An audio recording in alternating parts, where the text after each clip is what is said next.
church and meaning, baby.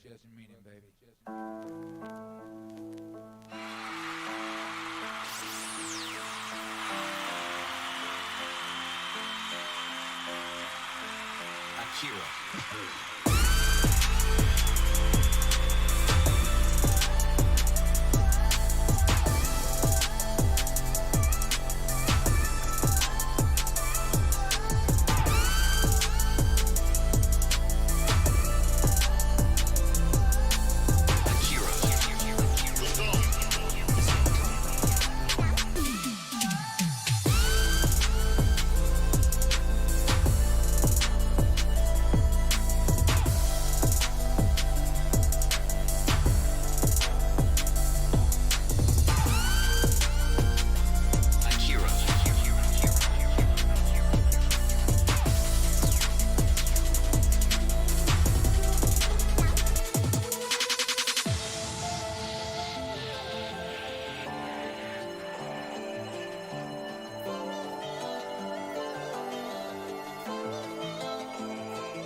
Brothers and sisters, welcome to the Church of Meaning.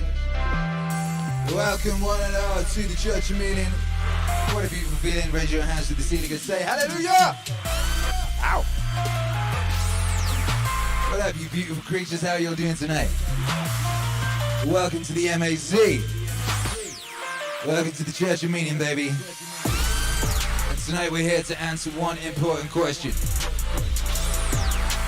What do you mean by God?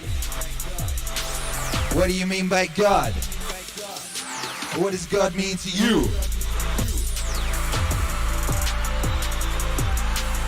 Let me know where you're coming from tonight and let me know the answer to that question. What does God mean to you? What do you mean by God? Easy questions only. At the Church of Meaning. Happy Sunday, everybody. What up, Davey G? What up, RTS? What up, Chris Erlin? What up, MH Digital Web? Miss Superconductor, Sheila D613. We got a lot of beautiful people in the building tonight. We got Luke. We got YouTube Hero Alex. We got Bradford White. We got Spagandi. We got Cedric Tech. We got Aurora. We got Fool Killer 3644. We got Indigenous Indigo. Richard Young. BBZZ. Michael in Seattle. We got so many fine people in the house. So many fine citizens of the MAZ. Aye.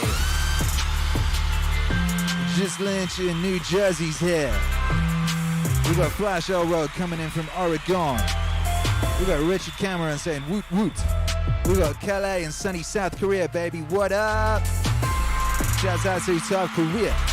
Andrew St. John starting off nice and light. God is water. Hey, thanks. There you go. There you go. There you go. Andrew St. John wasn't scared to get after it. Was not scared to get out there and answer the big questions. Hey, welcome everybody. Glad you're here. Nice to see you. Nice to see you. Did you get your notifications today? Did Susan send you the notification? Or did you get it off of YouTube Hero Alex in the Discord? Well, however you found your way here today, baby, don't worry, we're going to have an incredible show. We're having an incredible show today. We're doing a very special Meaningwave set that's going to answer these big-ass questions. Or at least ask them. Meaningwave, Church of Meaningwave, Meaningwave University, the whole thing. This is like a link-up between the burgeoning Meaningwave University and the Church of Meaning, I guess. What's cracking, everybody? We got Meaning Babes in the house. What up, Meaning Babes? We got Trouble Charger. Niagara Falls, NY, what's up? Miss Superconductor got a notification. Nick Mayaga, Nova, that creative force that allows all others to exist and spring forth. That's God. Stephen Clements, God is the principle that brings meaning to all that is, which does not have inherent meaning in itself. Ow! Pixie, Oxland, NZ, hope, the reason to move forward. John Hansen says, love your, nice one. We got Grant J. Portland rapping and I bump Akira daily. That's because you smart. Shouts out to all the smart people. Arden Cobb, the unmoved mover, the motherfucking third Cohen brother. Yeezy, the greatest possible being whose existence informs all modality. The oldest G. Yo, that uppercase G. Bless up. Spaghetti coming at you from Fla Fla, aka Florida. Yes, 749. Chicago, still the #1 city for Meaningwave on Earth. Shouts out to that place. We got Sinbad B in Southampton, UK. I used to live in Southampton. Well, I lived close to Southampton. I had an indie disco at Southampton. Join us. Once upon a time when I was about 18 or something, I had my own indie disco. I think it ran for 3 weeks. It was short-lived, but it was epic. I played Mogwai Fear Satan in full to a not that packed dance floor. It was brilliant. We got Jason Fortune, Mystical Plains of Kansas in the house. We got Case, Smoky, Colorado. Multiverse Media Space also in Fla Fla says to me, God is the consciousness of universe themselves. Getting after it. Getting after it, that's right.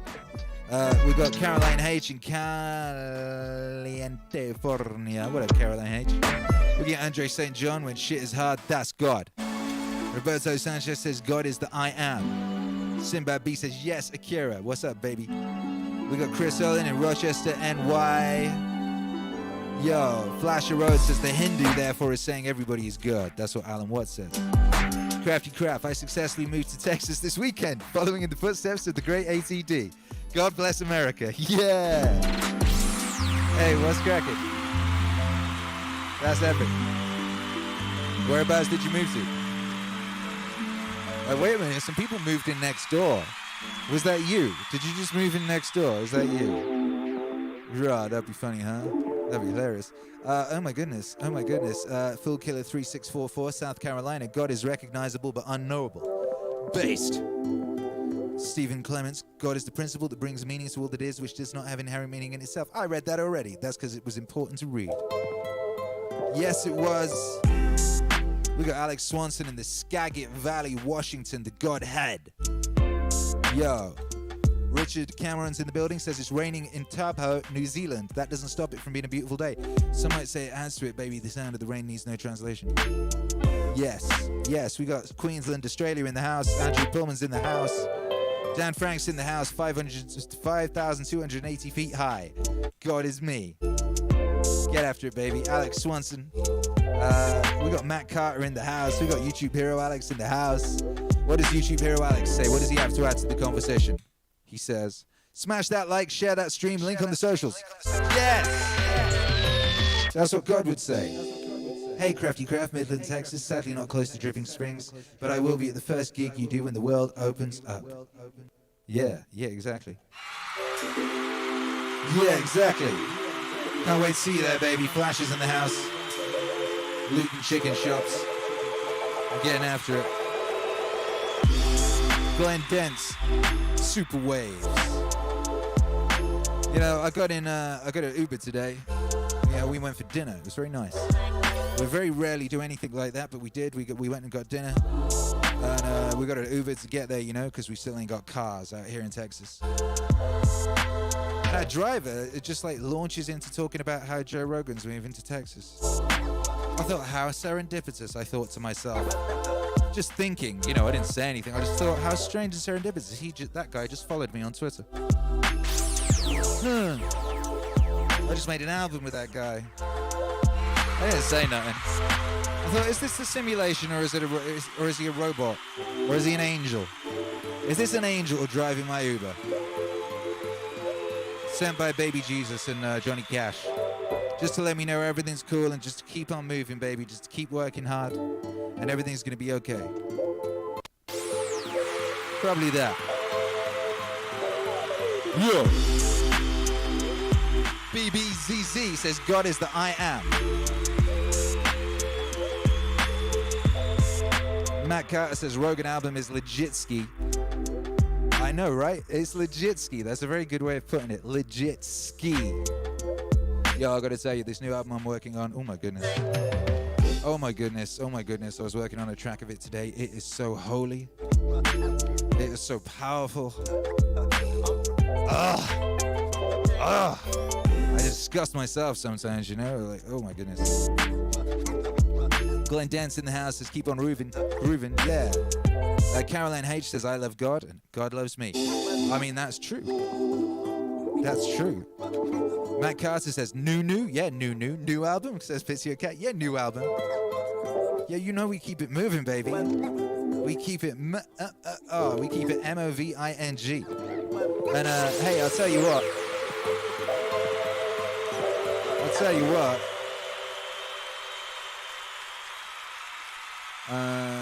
You know we keep it moving.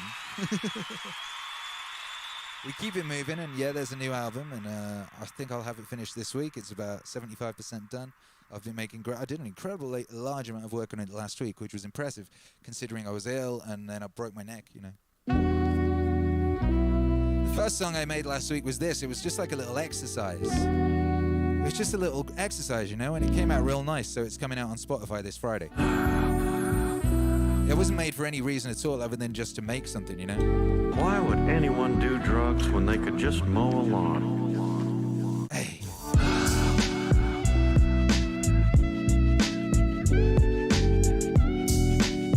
Yeah.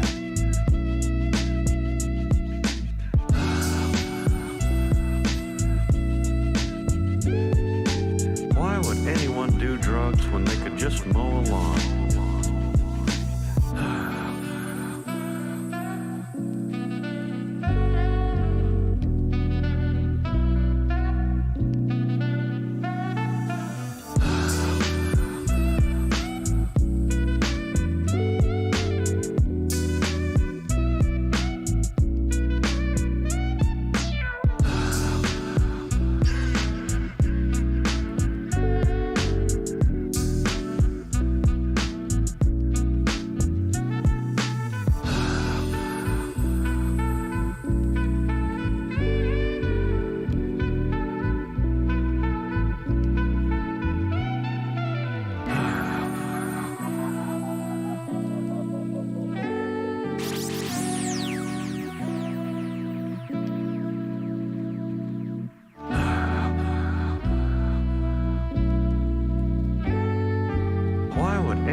When they could just mow a lawn.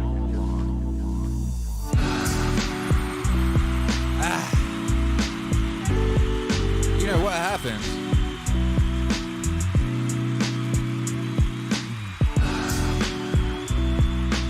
Was I mowed my lawn last week, last Sunday, I think. When they could just mow. And I posted a picture of myself on Instagram with my lawn mower, looking pleased with myself. No, a video, that was it. And loads of people left comments saying things like, yo, put some shoes on. And but someone left the comment, why would anyone do drugs when they could just mow a lawn? And it made me laugh my ass off. And I Googled it and I was like, oh, that was a Hank Hill quote, of course. And that's so funny because I'd been thinking about doing some kind of Hank Hill wave. You know, so I immediately just sampled that little bit of speech and made this tune, and I sent it to my homie Ginge. He was my best friend when I was like 8. We used to go rollerbooting together, you know? And he played saxophone all over it like a lord. Listen to that.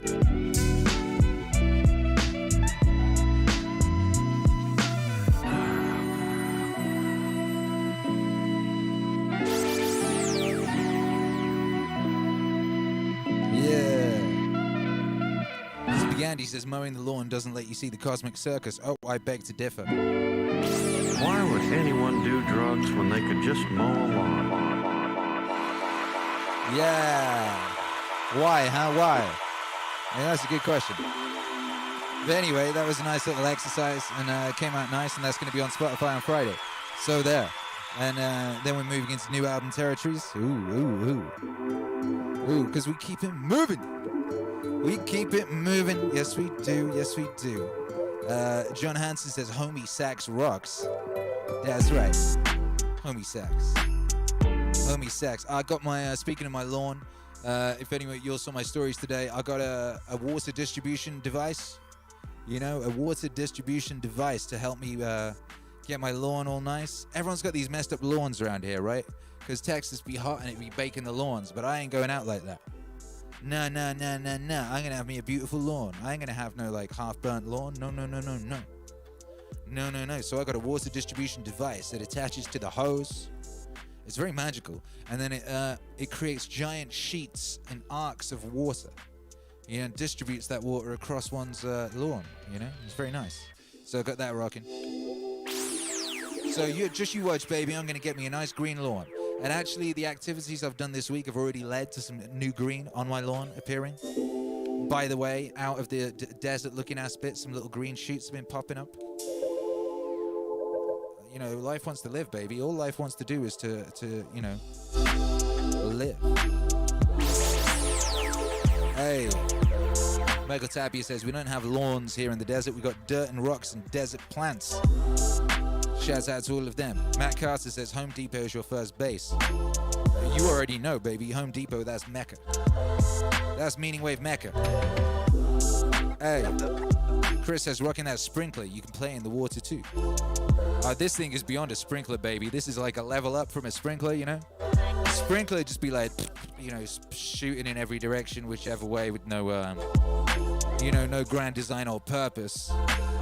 Sprinkler is a bit like chaotic, you know? This thing I've got, this is like the will of God coming out of a hose. That's what this is. This is the will of the most holy coming out of a hose pipe. Yo, I got a hose pipe. I couldn't believe it. I wanted to connect my device, right, to the hose pipe. And it didn't come with anything to fit it to the hose pipe. I thought, well, this is a swizz. But, you know, I'm new to the world of garden devices, you know. There's a whole culture that I'm not aware of. I would just assume that I would buy a water distribution device that would connect to the hose, and it would come with the thing that would connect it to the hose, right? But it did not. I had to buy some other things that connect the hose to the water distribution device. Do you know what they're called? Quick Connect set. That's the technical name for these things. It's a Quick Connect set. It's not even a hose Quick Connect set. It's just Quick Connect set. That's what they're called. Somehow the hose connection devices got dominance over the whole idea of a Quick Connect. It's not a computer thing. It's not like a sexy time hookup thing. It's a hose thing. Quick Connect is hoses and nothing else. Quick Connect is the exclusive system for hose connections, the Quick Connect. I am so proud to be a part of the Quick Connect world and to have that information, have that knowledge. I do. Sheila D613 says, Akira, I like the photo of you in the thumbnail. Hey, thank you very much. Thank you very much. We realized, I worked out that the reason that yesterday's stream, no one got notifications, is because it had a picture from Ghost in the Shell on the stream. I thought earlier this week, people got to be sick of seeing my face. You know, I'm going to put some other things on the thumbnails of these streams. So I put some Simpsons on there, and I put Ghost in the Shell lady on there, and was showing a bit of cleavage, you know, because she's a robot. I don't know. She's a robot. She was showing a bit of cleavage. YouTube, in all of its puritanical wisdom, deemed that thumbnail risque and stopped anyone seeing the stream. And it deleted the thumbnail. When I got up this morning, the thumbnail was gone. It just replaced it with an auto-generated still from yesterday's stream. So that taught me a lesson. The lesson is this. Of course people want to see my face. It's lovely. It's a lovely face. And it's not false advertising. You see the lovely face on the front of the thing, you know that you're going to go inside and see more of the lovely face. And it will play you some good records. So I'm going back to putting my lovely face on the thumbnails of these streams. By Jove. So there you go. Rafa says, Akira, you seem to have lost weight. You need to regain some muscle mass. Don't you tell me what to do. Maybe I'm method. Maybe I'm in method for a movie. Huh? No, I just got rid of all my unnecessary fat. I look great. Without this t-shirt on, I've never looked as good without a t-shirt. How could you? But yeah, next step is Hulk up. Now, the idea was always get down to 0 body fat and then Hulk up, baby. So yeah, we're doing Operation Hulk up next. I'm going to become a burly boy. I might drink a steak milkshake, you know? How about that? Stephen Clements says, a face designed by God. That's right. That's right. Yo. John Henson says, you didn't buy a power washer by mistake, did you? Nobody buys a power washer by mistake. What you chatting about? How could you? Jane Doe, what's up, Jane Doe? Says the natural female form is too risque for YouTube. That's messed up. You know what happens, baby? There's always these course corrections that, like, do you remember, like, 4 years ago or whatever? Everyone was just putting boobs in the thumbnail so people would click the thumbnail. So I guess they go, right, other direction, no, any look, you know, if there's any boobs in a thumbnail, that must be spamming or something. And, you know, we won't have that. It's probably that. I mean, it would be a bit much to assume that there's some kind of, like, anti-natural female form agenda at play, wouldn't it? I mean, there's no signs of that in the culture, are there? I don't see any signs of that. Oh, none. None anywhere. I mean, they haven't been making all the women in comic books look like dudes for the past 7 years, have they? No. Yo! But we're not here to worry about that here today. We're here to worry about God. And when I say worry, I mean discuss. And when I say discuss, I mean play Meaningwave records. We don't worry. Worrying is praying for that which you do not want. Everybody knows that. So without further ado, brothers and sisters, let us get right into it. Let us get right into a very special Meaningwave live set. Right here on the Meaning Stream. Brothers and sisters, are you ready? If you are ready, and I think you are because we just got 100 people in here, that's perfect. Then make some noise with your blessed wave emojis, bringing to the stage to kick off this sermon, Dr. Joseph Campbell.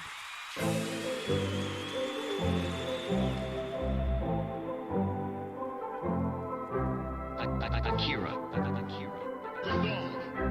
It's for the heroes. Many of you, I'm sure, have heard the saying that mythology is other people's religions.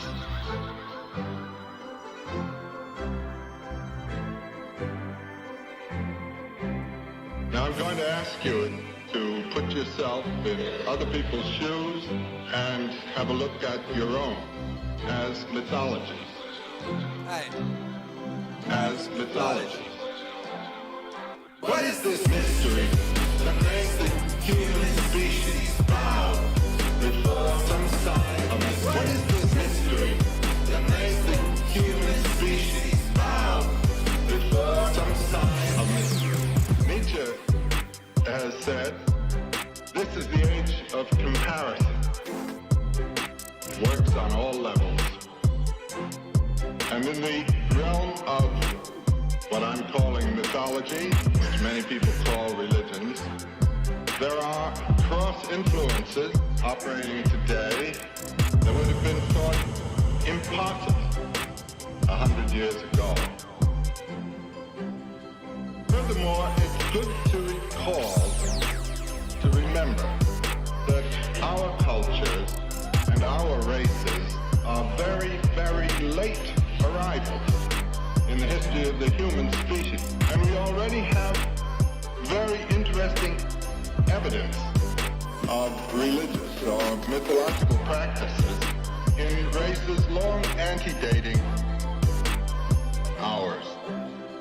For instance, in the high Alps that were discovered in the 20s in very small caves right below the ice level of the glaciers,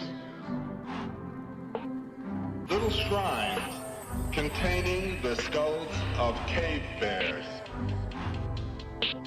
Now, during the course of the last glaciation, the Würm glacial period, those caves were covered with ice.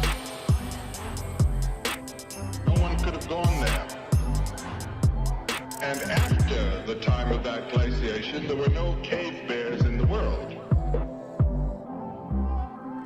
So these little shrines with these cave bear skulls and little fires and little instruments showing that there had been worship practiced there date from 200,000 years ago. Whoa. 200,000 100,000 years ago. What is this mystery that makes the human species bow before some sign of mystery? What is this mystery that makes the human species bow before some sign of mystery? What is this mystery? Oh! What is this? MAZ! What is this mystery? Do you know? Well, tell me if you do, Bejo! Each of us has been brought up in some tradition that has its imagery of that mystery. But the point I want to start out with is that in the human heart and in the human mind, no matter what the race, the culture, the language, the tradition, there is this sense, or at least the possibility of experiencing the sense of a mystery, and an awesome mystery, and a very terrifying mystery, inhabiting the whole universe. The very mystery being itself. And here in these very early little times, these very early shrines, we have the evidence of man 200,000 years ago bowing and asking and devoting himself to something in this way of religion which we continue to know in this aspect, that inflection, and that other throughout the world today. What is this mystery that makes the human species bow before some sign of mystery? What is this mystery that makes the human species bow before some sign of mystery? What is this mystery that makes the human species bow before some sign of mystery? What is this mystery that makes the human species bow before some sign of mystery? What is this mystery? MAZ, make some noise! We got Joseph Campbell in the house. What is this mystery? What is this mystery?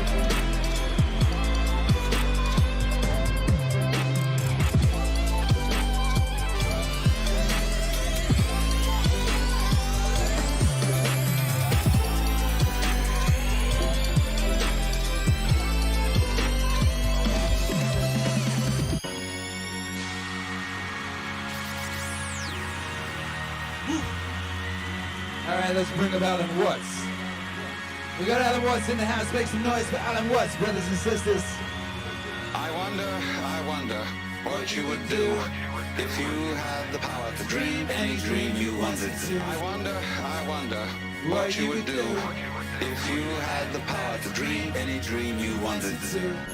And you would, of course, be able to alter your time sense and slip, say, 75 years of subjective time into 8 hours of sleep. You would, I suppose, start out by fulfilling all your wishes. You could design for yourself what would be the most ecstatic life. Love affairs, banquets, dancing girls, wonderful journeys, love affairs, banquets, dancing girls, wonderful journeys, gardens, music beyond belief. Music beyond belief. Hey! Music beyond belief. Meaningwave! I wonder what you would do if you had the power to dream any dream you wanted to. I wonder what you would do if you had the power to dream any dream you wanted to. Any dream you wanted to. Any dream you wanted to. Any dream you wanted to. I wonder what you would do if you had the power to dream any dream you wanted to. And then after a couple of months of this sort of thing at 75 years a night, you would be getting a little taste for something different. You would move over to an adventurous dimension, where there were certain dangers involved, and the thrill of dealing with dangers. And you could rescue princesses from dragons, and go on dangerous journeys, make wonderful explosions and blow them up. Eventually get into contest with enemies. And after you've done that for some time, you'd think up a new wrinkle to forget that you were dreaming. So that you would think it was all for real. And to be anxious about it. Because it'd be so great when you woke up. I wonder what you would do if you had the power to dream any dream you wanted. I wonder what you would do if you had the power to dream any dream you wanted. Any dream you wanted. Any dream you wanted. Any dream you wanted. I wonder what you would do if you had the power to dream any dream you wanted. And then you say, well, hey, like children who dare each other on things, how far out could you get? What could you take? What dimension of being lost, of abandonment of your power, what dimension of that could you stand? You could ask yourself this, because you know you'd eventually wake up. After you'd gone on doing this, you see, for some time, you would suddenly find yourself sitting around in this room with all your personal involvement, problems, etc., talking with me. How do you know that's not what you're doing? Could be. Because after all, what would you do if you were God? I wonder what you would do if you had the power to dream any dream you wanted. I wonder what you would do if you had the power to dream any dream you wanted. Any dream you wanted. Any dream you wanted. Any dream you wanted. I wonder what you would do if you had the power to dream any dream you wanted. What would you do if you were God? What you would do if you had the power to dream any dream you wanted to. What you would do if you had the power to dream any dream you wanted to. Any dream you wanted to. Any dream you wanted to. Any dream you wanted to. I wonder what you would do if you had the power to dream. What would you do if you were God?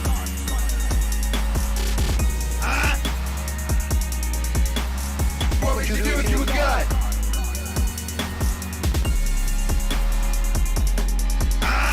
What would you do if you were God? MAC! What would you do if you were God?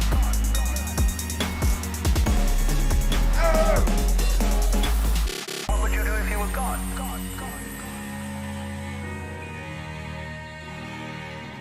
What would you do if you were God? Yo, make some noise with your wave emojis, you blessed, beautiful creature, you. All them wave emojis in the chat right now. Make some noise for Dr. Alan Watts.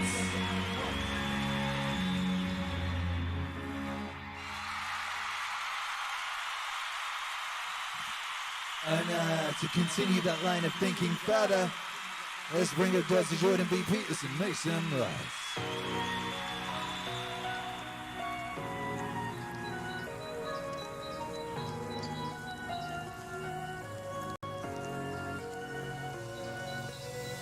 We don't understand the world. Like, I do think the world is more like a musical masterpiece than it is like anything else. And things are oddly connected. Now, you know, I know that sounds new agey and it sounds metaphysical. But I'm saying bluntly, this is speculative, right? I'm feeling out beyond the limits of my knowledge. I'm not willing to dismiss the mysterious. That's right, the mysterious. I'm not willing to dismiss the mysterious. I've experienced the mysterious. Hey yo, shouts out to Claire Batters. And It's her first Holy Communion right now, today. Oh my goodness. That is mysterious as anything. mysterious. Yeah. We certainly know that we're bounded by ignorance, and there's far more going on than we know or can know. We do. The problem is when you start to speculate, it's a projection of your imagination. Now, that's not necessarily a bad thing, because knowledge advances through projection of imagination. But the problem is you can see yourself reflected back at you, and then it's self-fulfilling. And so you can see what you want.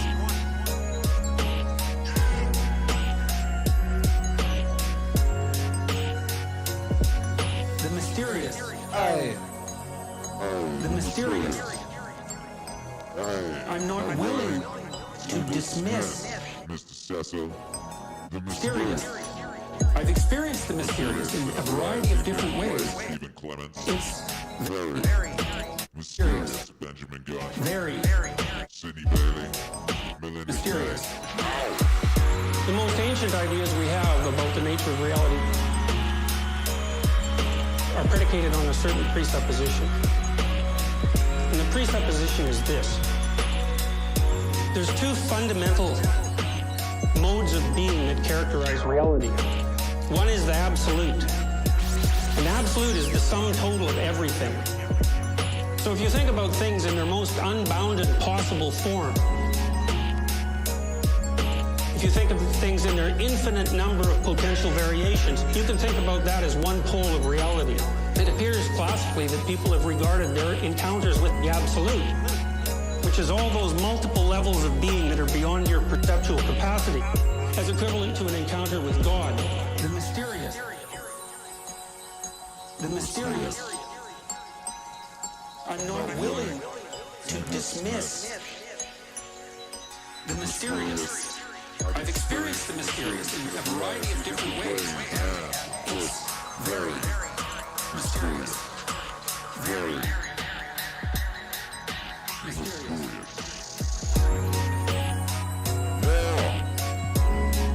Make some noise for Dr. Jordan B. Peterson.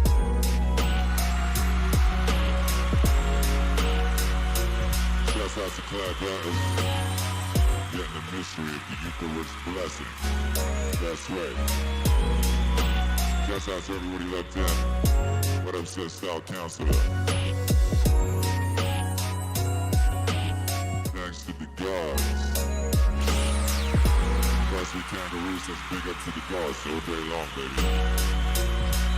Make some noise for the gods.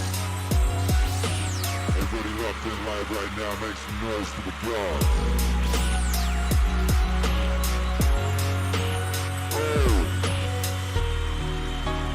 If, looking at it from another way, we push technology to its furthest possible development, and we had, instead of a dial telephone on one's desk, a more complex system of buttons, and one touch, beep,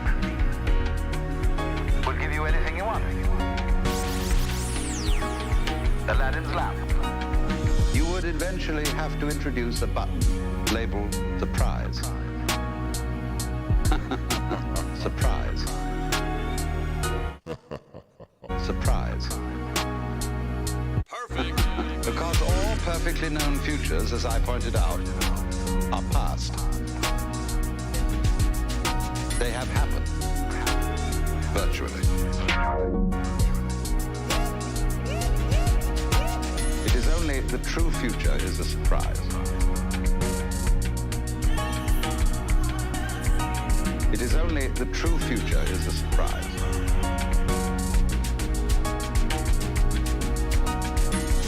So if you were God, you would say to yourself, man, get lost.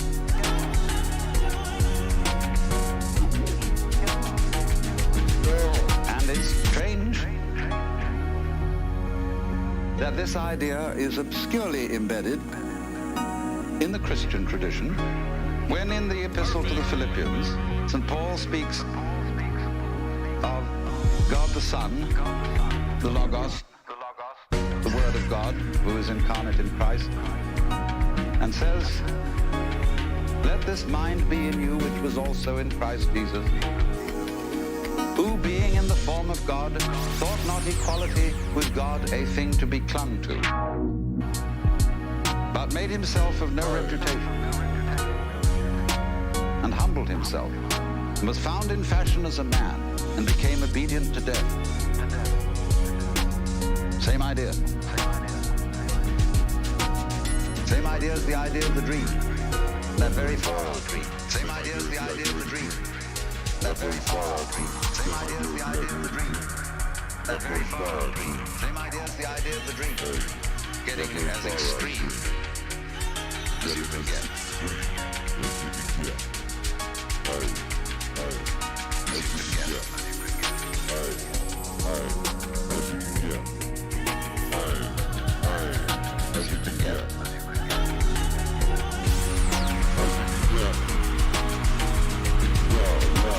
So this then is the basis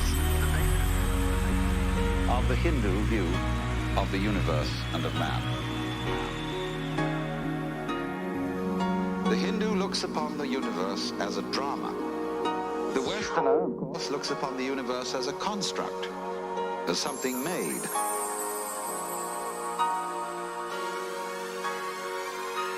And it is not therefore insignificant that Jesus was the son of a carpenter.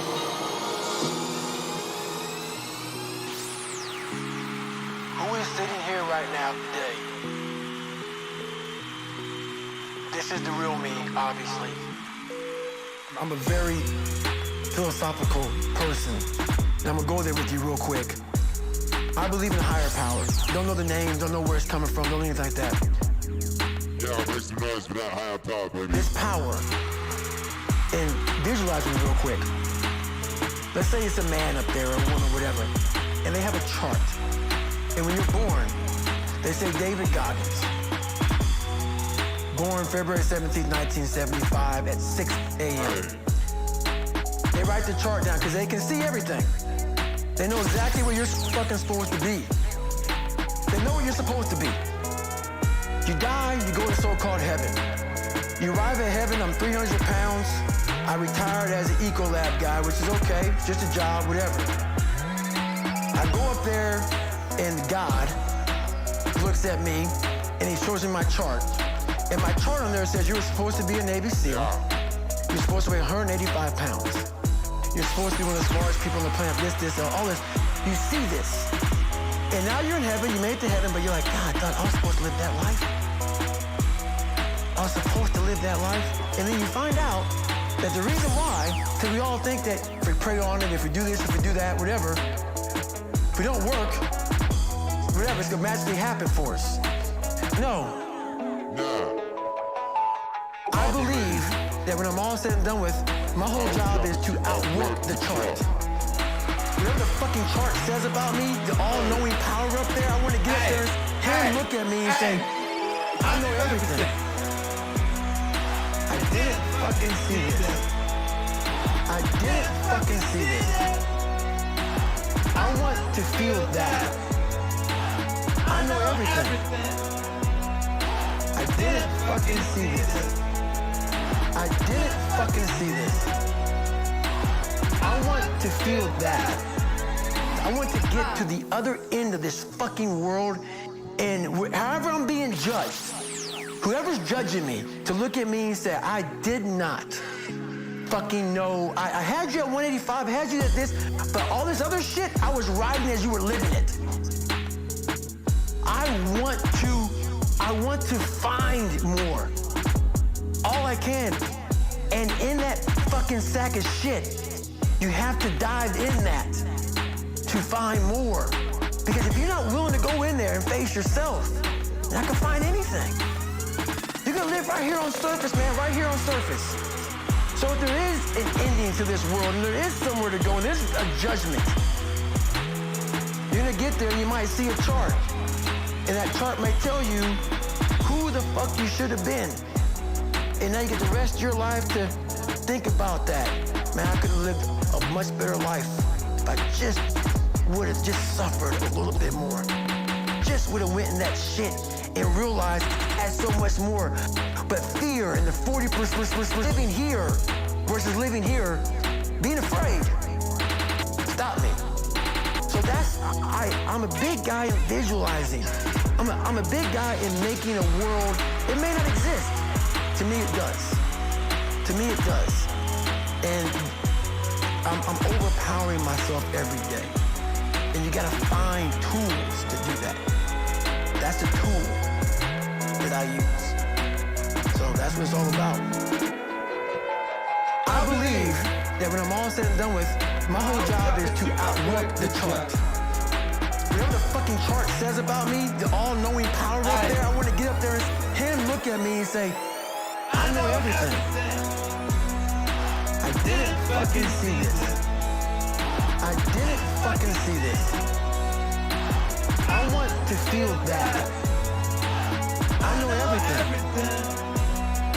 I didn't fucking see this. I didn't fucking see this. I want to feel that. I want to feel that. I want to feel that. M-A-C. I want to feel that. I want to feel that. Oh! Make some noise for David Goggins. All them wave emojis for David Goggins right now, baby. Outwork the chart. Get up there and tell God what's up.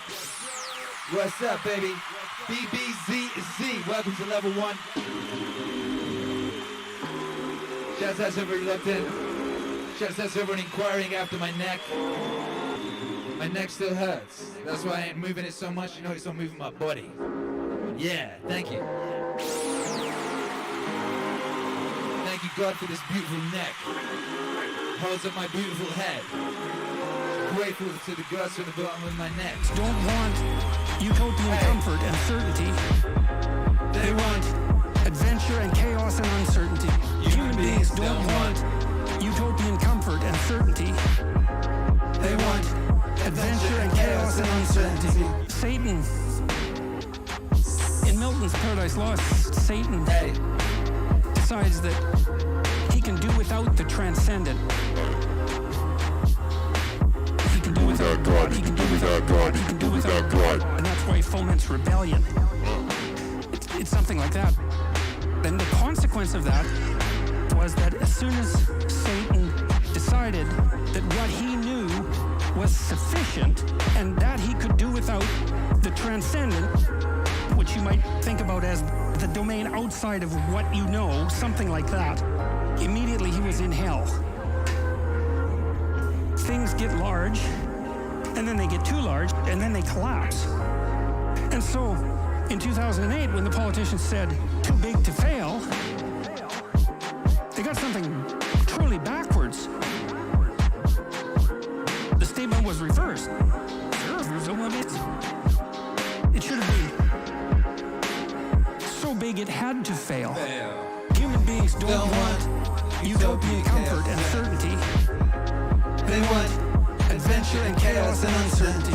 Human beings don't want utopian comfort and certainty. They want adventure and chaos and uncertainty. When I read Paradise Lost, I was studying totalitarianism, and I thought, you know, the poet, the true poet, like a prophet, is someone who has intimations of the future.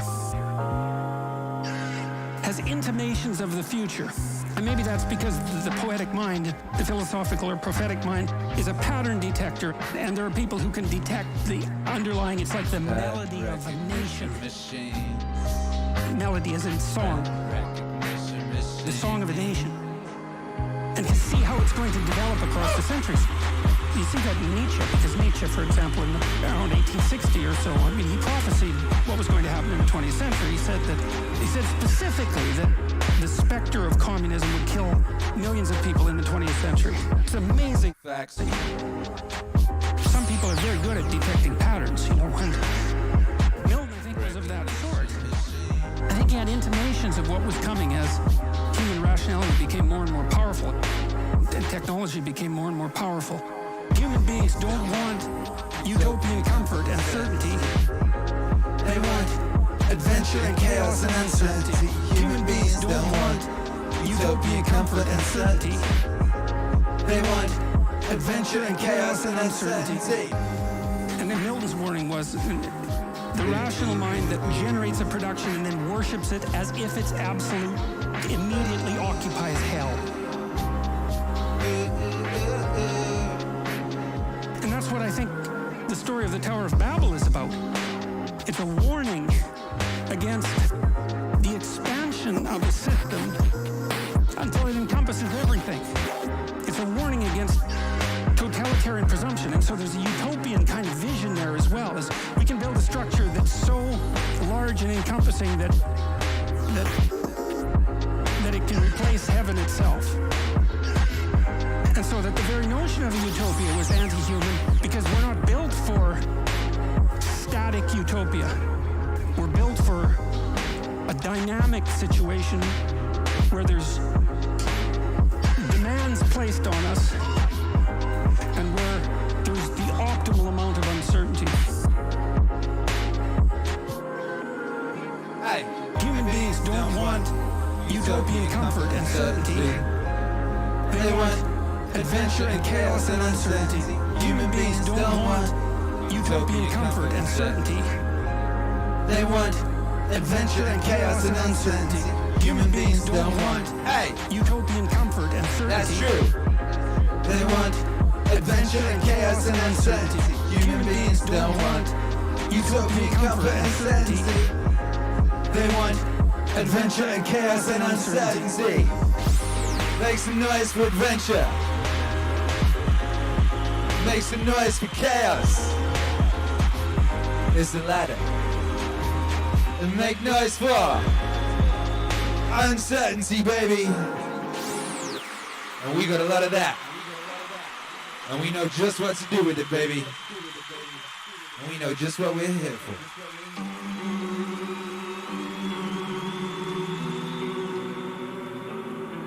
Let us consider this problem.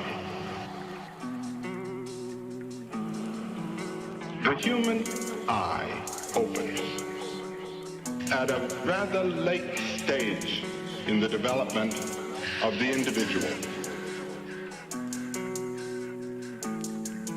He has already done the most marvelous work he will ever do. In a mysterious way, in his mother's womb, he has built a human body. And this body has organs that are directed to certain ends and intentions.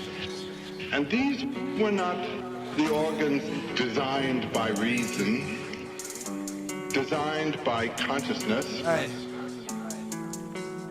Reason and consciousness comes to itself and asks later, what is it I'm all about?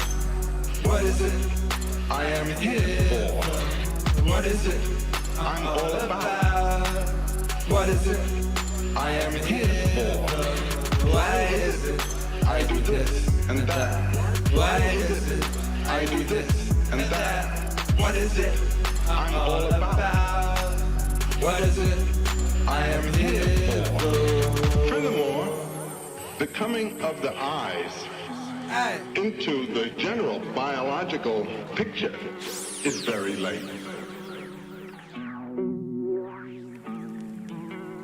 Life had already originated hundreds of millions of years before eyes opened and saw what was going on, saw what life was doing. Now if you'll see and think what it is that life does, that life has to do in order to be life. It has to kill and eat other life. That's the basic thing. This is a rather monstrous thing. And when the eyes see what the situation is on which its own life depends, its own existence, when conscience and consciousness become aware of the preconditions of their own existence, there is often a sense of shock, a sense of horror.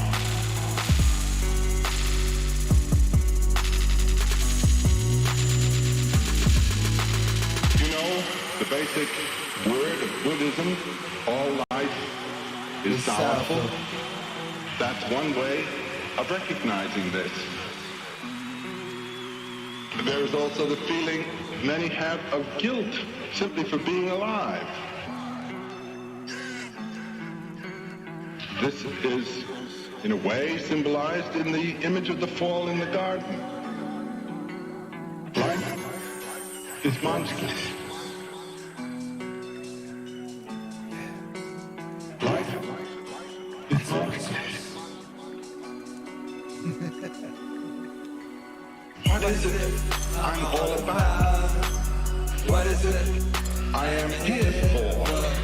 What is it I'm all about? What is it I am here for? Why is it I do this and that? Why is it I do this and that? What is it I'm all about? What is it I am here for?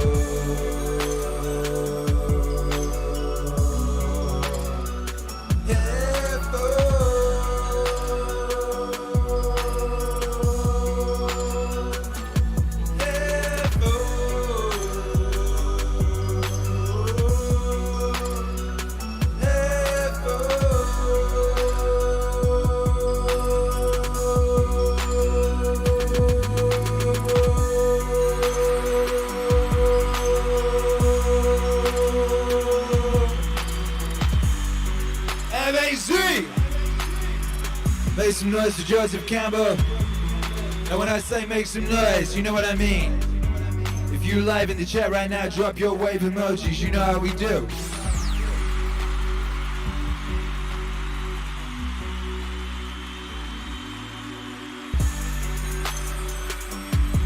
And don't forget, we have not yet done the international high five. We asked a big question, and you answered what you meant by God, and you continue to answer as you continue to mull it over, as our speakers come to you with fresh perspectives. But right now I want you to join me in an international high five. Let us bind ourselves together across space and time, and bind our energies also, so that we may take that power and do something powerful with it.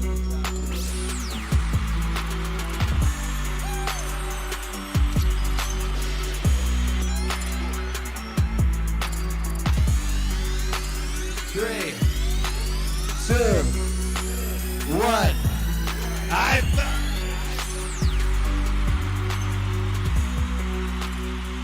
High five! Hey. And as we have considered what we are here for, let us now consider death.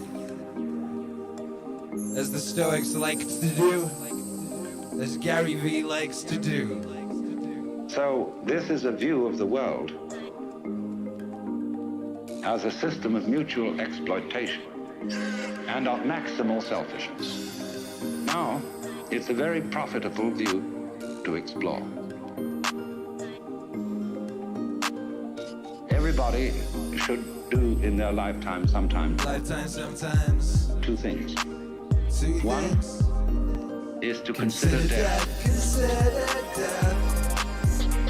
To observe skulls and skeletons. Consider death. And to wonder what it will be like to go to sleep and never wake up. Never. That is a very gloomy thing for contemplation, but it's like manure. Just as manure fertilizes the plants and so on. So the contemplation of death and the acceptance of death is very highly generative of creative life. You get wonderful things out of that. And the other thing to contemplate is to follow the possibility of the idea that you are totally selfish. That you don't have a good thing to be said for you at all. You're a complete, utter rascal. You're a complete, utter rascal. Now, the Christians have avoided this. Because although they say in their Episcopalian form of confession that we have erred and strayed from thy ways like lost sheep, and we have followed too much the devices and desires of our own hearts, too much, you know. We have offended against thy holy laws. We have left undone those things we ought to have done, and done those things which we ought not to have done. And there is no health in us. And there is none. But it ought to be different. And we're going to do our best to amend with the help of God's grace. That is a real con act. If you equate health with genuine love and perfect unselfishness, then in that sense there is no health in us when we look at ourselves from this point of view. Consider death. Consider death. To observe skulls and skeletons. Consider death. Consider death. And to wonder what it will be like to go to sleep and never wake up. Never consider death. Consider death. To observe skulls and skeletons. Consider death. Consider death. And to wonder what it will be like to go to sleep and never wake up. Never! If a beautiful lady should say to me, I love you, and I were to reply, are you serious or are you just playing with me? That would be quite the wrong response. Because I hope she's not serious and that she will play with me. I should say, are you sincere or are you just toying? Because you see, the word play has many different senses. The person who is playing the organ in church is certainly not doing something trivial. When you go to see a play called Hamlet, you're not seeing something trivial. When the concert artist plays Mozart, he is certainly entertaining you, but it's not a trivial entertainment. But on the other hand, we would use play in quite a different sense when we mean just fooling around, doing it for kicks. Doing it for kicks. God in disguise. Doing it for kicks. God in disguise. Doing it for kicks. God in disguise. So it is fundamental, as a matter of fact, to both the Hindu and the Christian tradition, that the universe is the play of God. But the Christian thinks of it in the terms of construction play, like building blocks. The Hindu thinks of it as dramatic play, of the actual participation of the Godhead in the creation, so that every being whatsoever is God in disguise, doing it for kicks. God in disguise. Doing it for kicks. God in disguise. Doing it for kicks. God in disguise. Doing it for kicks. Aye. Doing it for kicks. God in disguise. Doing it for kicks. God in disguise. Doing it for kicks. God in disguise. Doing it for kicks.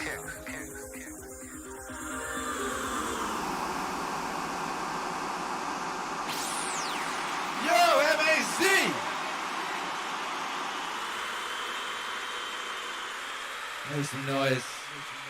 Alan Watts and Akira the Dawn from Watts Way. Dreams. That's a banger. I think it was Dreams. Was it Dreams? I think it was Dreams. That was a banger. I remember making that. I made that beat at like 2 a.m. And you know the ones where you just get taken over by the spirit. You know, the spirit just takes you. Spirit took me, baby.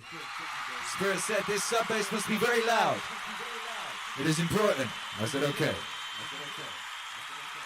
Welcome back to the stage, Jordan B. Peterson.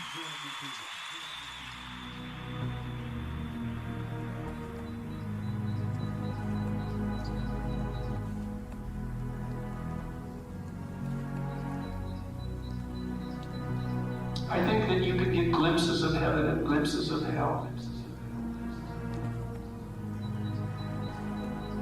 I think that you can see people who live in hell. You can walk down the street and see them. For them, it's eternal. because their pain is so overwhelming that it feels like it will last forever. It's also something that can engulf everyone, and has. Is there a metaphysical reality to it beyond that? I suspect so, but I don't know. I think that the heaven-like experience is pointers to the way that things could be. And we don't know how things could be if we really got our acts together. We don't know. We spend a lot of time in our fallen condition, wasting time, being resentful, working counterproductively, hurting other people, and cursing fate itself. Even doing all that, we've managed to make societies that are very functional and decent. If we spent 100% of our time working towards the good, instead of 50% of our time, or perhaps 51%, God only knows what we can bring about. And the sky's the limit. And then once we reach the limit of the sky, there's a sky beyond that, would then be the limit, and so on and so forth. And so, I think that heaven exists and that we can produce it. We can produce it. But we're not going to do that by changing the behavior of other people. I think that heaven exists and that we can produce it. We can produce it. But we're not going to do that by changing the behavior of other people. Of other people. Think that heaven exists and we can produce it. We can produce it. Not gonna get that by changing the behavior of other people. Think that heaven exists and we can produce it. We can produce it. We're not gonna get there by changing the behavior of other people. Think that heaven exists and we can produce it. We can produce it. We're not gonna get there by changing the behavior of other people. So I think that heaven exists and we can produce it. We can produce it. Not gonna get there by changing the behavior of other people. Genie is the root word for genius. And it's a really interesting idea because There's this unlimited power that's associated with genius, but it's constrained. And that's really what the human spirit is like, because it has this aspect of the infinite, and it is something that can grant wishes, but it's also constrained. I don't ask God for favors or for wishes or for wishes. You know, I don't ask God for favors or for wishes or for wishes. You know, we're constrained mortally and physically and all that, but the thing is that both the infinite possibility and the constraint are necessary. Right? That's what makes up the genie. It has to be both at the same time. And the idea that, you know, if you find your genie, you can have your wishes. It's right. You have to really want what you're wishing for. Right? You have to make the proper sacrifices to get it. It can't be just some whim. You have to ask for something that you would rather not have, which is usually wisdom.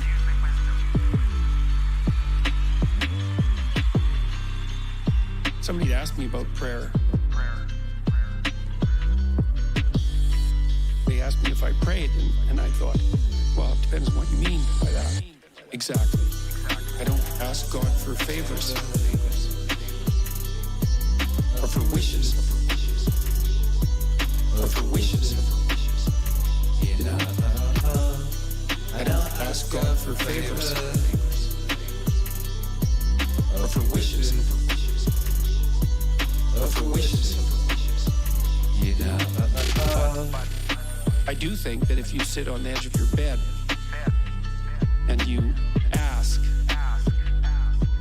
what foolish thing you're doing to make it worse, that you'll get an answer right now. And it won't be the one you want, but it might be the one that if you listen to would set things straight. I don't think that I've ever been in a situation where if something wasn't going right for me and I sat and thought, okay, I'm willing to figure out what I'm doing wrong, which is a big thing to think because you never know how much you're doing wrong. It might be something that you really don't want to contend with. But if you clear some space to meditate on that, probability that you'll figure out something that you did that was stupid, that's bending you and twisting you in the wind, you'll get an answer very, very rapidly. I don't ask God for favors or for wishes or for wishes. I don't ask God for favors or for wishes or for wishes. And it's not obvious how you do that. I mean, it's not like you know how you're manipulating your neurons or something. It happens of its own accord in some sense, like you can participate with it, I guess, and you can interfere with it, and it seems to take a certain amount of willpower, but it still all happens mysteriously behind the scenes. And I would say this sort of attitude towards, let's say, prayer that we're discussing is just an extension of that. It's something like, well, you admit that there's a problem first, and then you ask for the minimum necessary intervention, which would be, all right, well, I'd like to move forward on this. Some small amount that someone like me could actually manage. I'd be willing to carry it out. And then you reorient the way you're thinking as a consequence of that, and something usually pops out of the abyss to guide you. Very strange, but it's not really any stranger than the fact that we can think at all. Because the fact that we can think is actually very strange. Strange like the fact that we can dream is strange. And that's strange beyond belief that you can dream. Or that something in you dreams. Which is a much better way of thinking about it, because it's not like you're really in control of your dreams.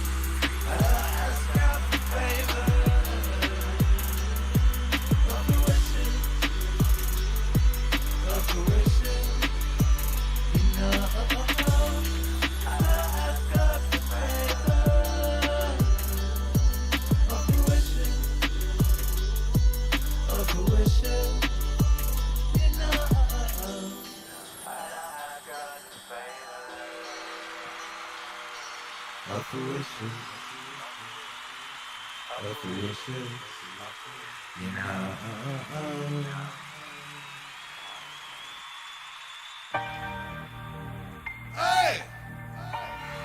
MAC! Make some noise, baby. Make sure you ask God for something important tonight. The thing is that we have been educated to use our minds in a certain way, a way that ignores or screens out the fact that every one of us is an aperture through which the whole cosmos looks out. Every one of us is an aperture through which the whole cosmos looks out. Yeah! You see, it's as if you had a light covered with a black ball. And in this ball were pinholes. And each pinhole is an aperture through which the light comes out. So in that way, every one of us is actually a pinhole through which the fundamental light, that is the existence itself, looks out. Only the game we're playing is not to know this. To be only that little hole, which we call me, my ego, my specific John Jones, or whatever. Every one of us is an aperture through which the whole cosmos looks out. Every one of us is an aperture through which the whole cosmos looks out. If we can maintain at the same time a sense of being this specific John Jones with his role in life, or whatever, and know also underneath this that we are the whole works, you get a very marvelous and agreeable arrangement. A most remarkable harmoniousness. I mean, it gives one's life a great sense of joy and exuberance. If you can carry on these two things at once. If you, in other words, you know that all the serious predicaments of life are a game.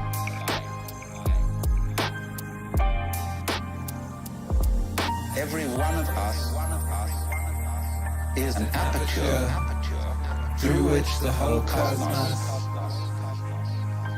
looks out. Every one of us is an aperture through which the whole cosmos looks out. Every one of us is an aperture through which the whole cosmos looks out.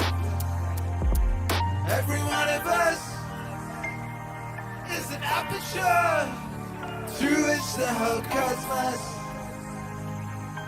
looks out. Aye. Make some noise, M-A-Z. You beautiful aperture, you. Look at you. Look at God. Look at God.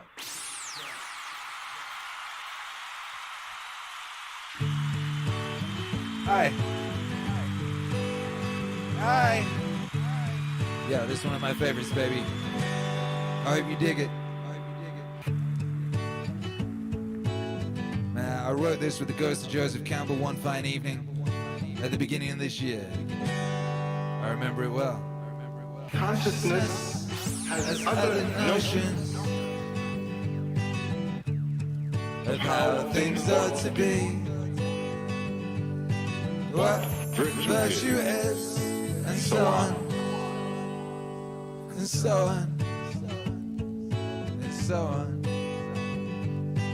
One of the problems that man has to face is reconciling himself to the foundations of his own existence.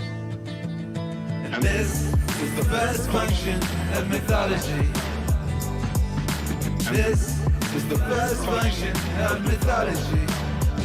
A reconciliation of consciousness with the mystery of being. This is the first function of mythology. Not criticizing it. Shakespeare, in his definition of art in Hamlet, where he said, art holds a mirror up to nature, is the perfect definition, I would say, of the first function of mythology. Of the first function of mythology. When you hold a mirror up to yourself, your consciousness becomes aware of its world. What it is, it is supposing it. You may be shocked at what you see. You may be greatly pleased. but one way or another, you become aware of yourself. Your consciousness becomes aware of that darkness, that being which came into being out of darkness and which is its own support. And this is the first function of mythology. This is the first function of mythology. That reconciliation of consciousness with the mystery of being. And this is the first function of mythology. And the realization of their mystery as something that consciousness is not going to be able to criticize, not even going to be able to elucidate, not even going to be able to name. It is something beyond naming, beyond all definition. That's the first point. And when that is lost, one loses this sense of awe, which Goethe calls the best thing in man, the sense of gratitude for one's privilege of having this center of consciousness aware of these things. And this is the best function of mythology. This is the first function of mythology. That reconciliation of consciousness with the mystery of being. And this is the first function of mythology.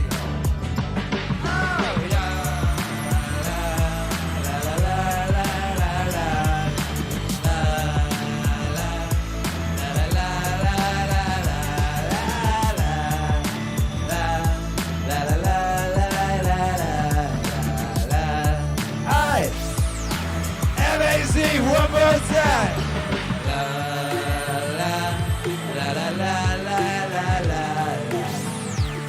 How y'all doing?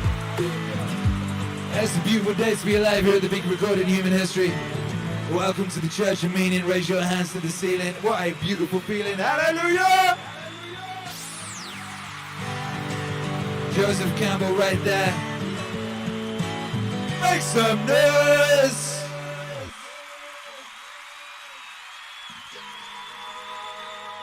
Hey,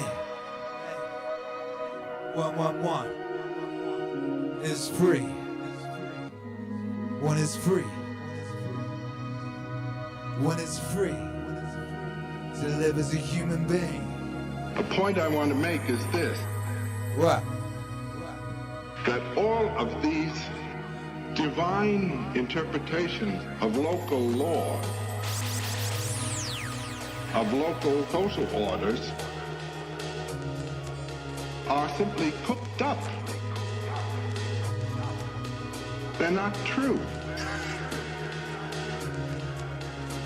The society has changed with time. These are functions of conditions, geography and history. One must realize that the moral order is in flux, is changing. There is no God-given right, wrong, true, false, moral, immoral. And with that kind of relativism, one is free to live as a human being. One is free. Aye. One is free to live as a human being. One is free. Aye. Aye. Aye. One is free to live as a human being, not simply as a robot repeating patterns that have been enforced in the past.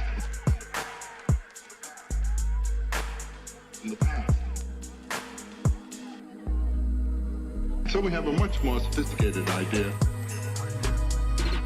towards the social order. However, when it comes to this other problem of the natural order, one's nature as man, the thing is not quite so relativistic.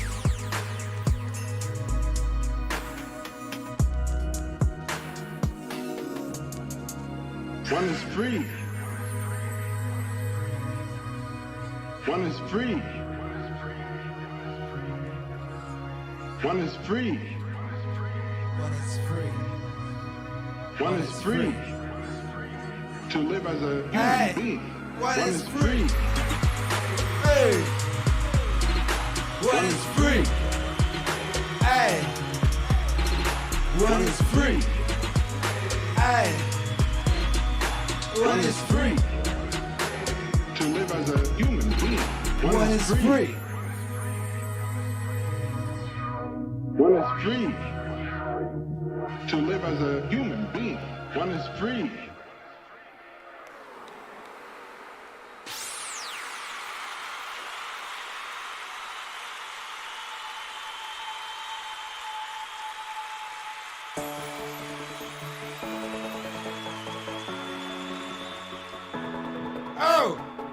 You feel that? You feel that swoosh? That swoosh, baby, that means it's real.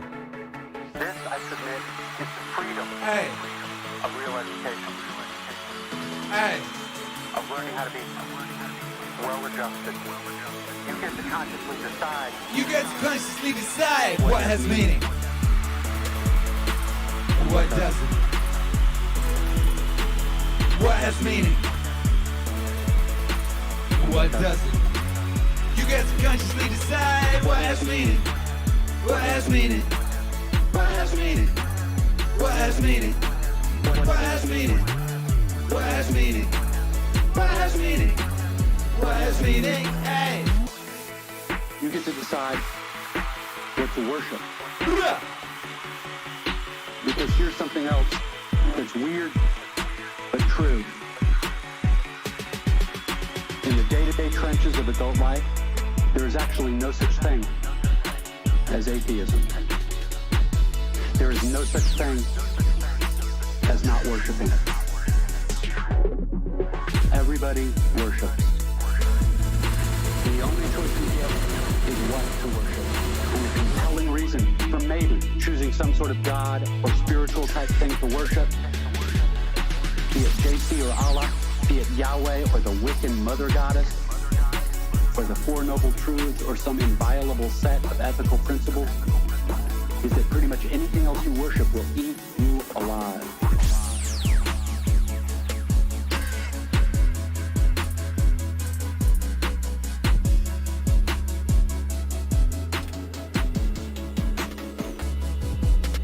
If you worship money and things, if they are where you tap real meaning in life, then you will never have enough. Never feel you have enough. It's the truth. Worship your own body and beauty and sexual allure, and you will always feel ugly. And when time and age start showing, you will die a million deaths before they finally plant you. On one level, we all know this stuff already. It's been codified as myths, proverbs, cliches, epigrams, parables. The skeleton of every great story. What has meaning? Yeah, and what doesn't. You get to consciously decide what has meaning, hey, and what doesn't. You get to consciously decide what has meaning, what has meaning, what has meaning, what has meaning, what has meaning, what has meaning, what has meaning, what has meaning, hey.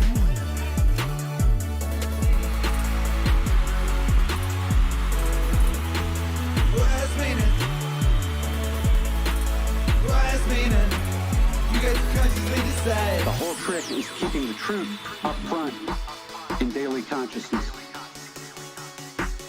Worship power, you will end up feeling weak and afraid. And you will need ever more power over others to numb you to your own fear. Worship your intellect, being seen as smart, you will end up feeling stupid, a fraud, always on the verge of being found out. Look, the insidious thing about these forms of worship is not that they're evil or sinful. It is that they are unconscious. They are default settings. They're the kind of worship you just gradually slip into, day after day, getting more and more selective about what you see and how you measure value without ever being fully aware that that's what you're doing.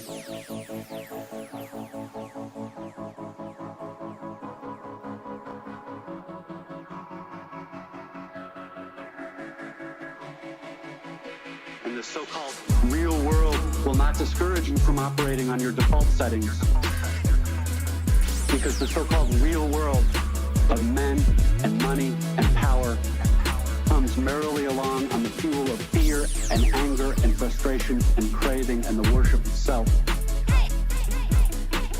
Our own present culture has harnessed these forces in ways that have yielded extraordinary wealth and comfort and personal freedom.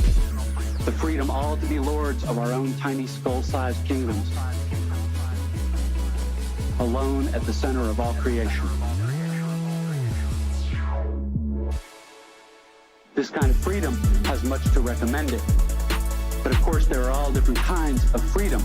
And the kind that is most precious, you will not hear much talked about much in the great outside world of wanting and achieving and displaying. The really important kind of freedom involves attention and awareness and discipline, and being able truly to care about other people and to sacrifice for them over and over in myriad petty little unsexy ways every day. That is real freedom. That is being educated and understanding how to think. The alternative is unconsciousness, the default setting, the rat race, the constant gnawing sense of having had and lost some infinite thing.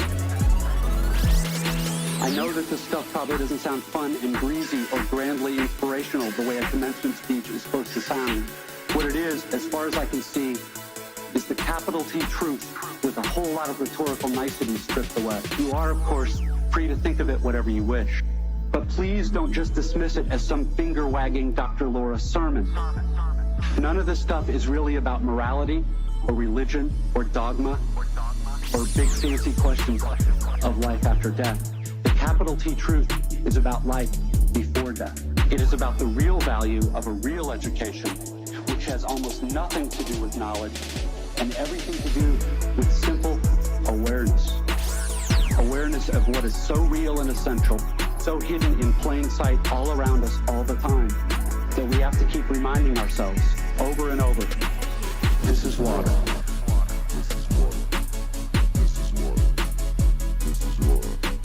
This is water. This is water. This is water. This is water. This is water. This is water. It's unimaginably hard to do this. To stay conscious and alive in the adult world. Day in and day out. Day in and day out, baby. Which means yet another grand cliche turns out to be true. Your education really is the job of a lifetime. And it commences now.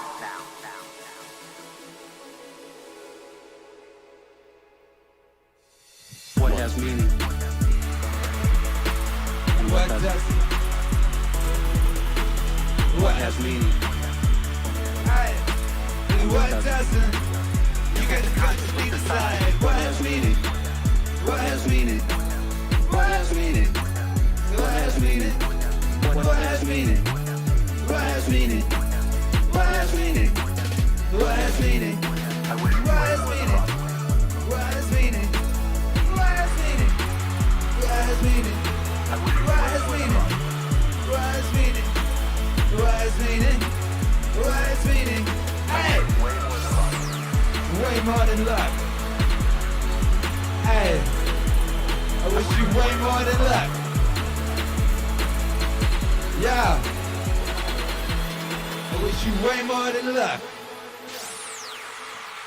Make some noise for David Foster Wallace right there in the Church of Meaning. What has meaning? You get to consciously decide. And you get to ask the question. And you get to act. As if God exists. People often ask me, do you believe in God? I don't like that question. First of all, it's an attempt to box me in a sense.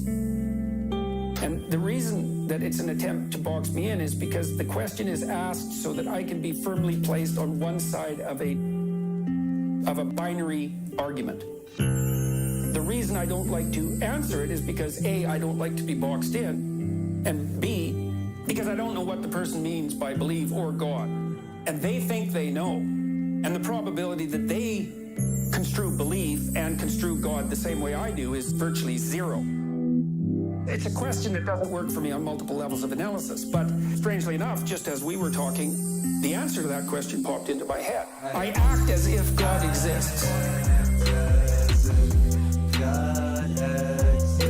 I act as if God exists. I act as if God exists.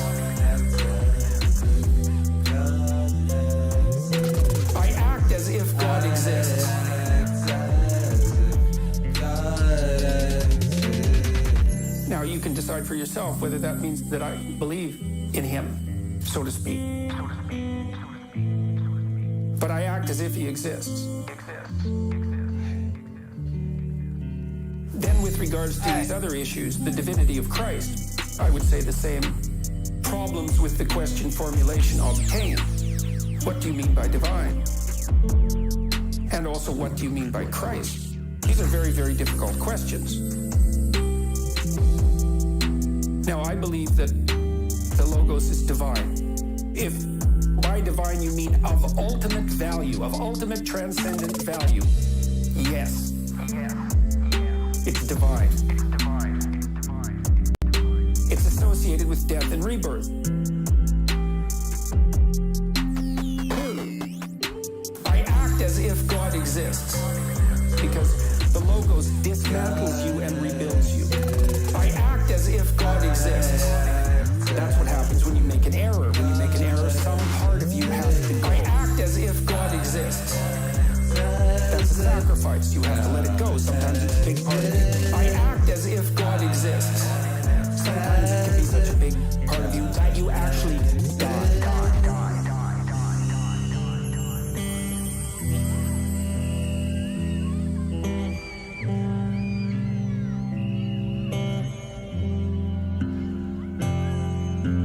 Instead of dying and being reborn.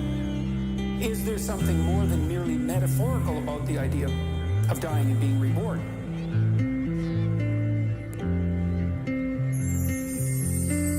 Yes, there is.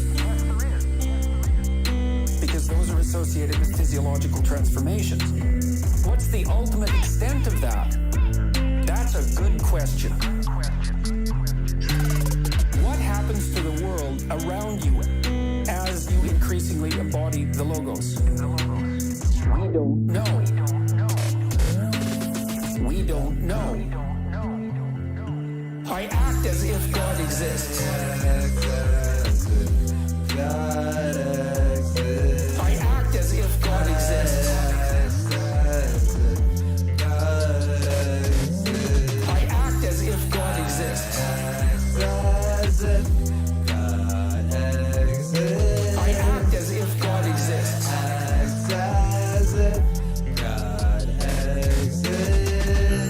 The hypothesis is that there has been one or two individuals who managed that, and that in their management of that, they transcended death itself. So what do you mean by transcended death? Well, in the case of Christ, let's assume he was a historical figure. Is his resurrection real?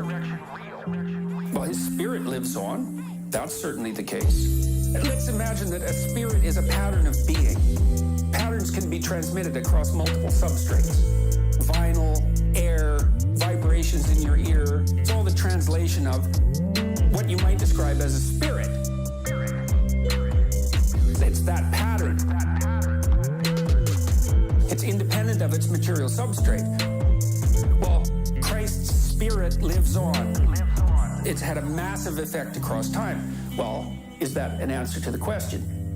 Did his body resurrect? I don't know. I don't know.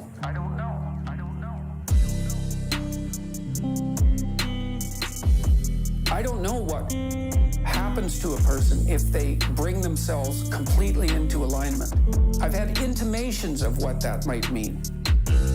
We don't understand the world very well. We don't understand how the world could be mastered if it was mastered completely. We don't know how an individual might be able to manage that. We don't know what transformations that might make possible.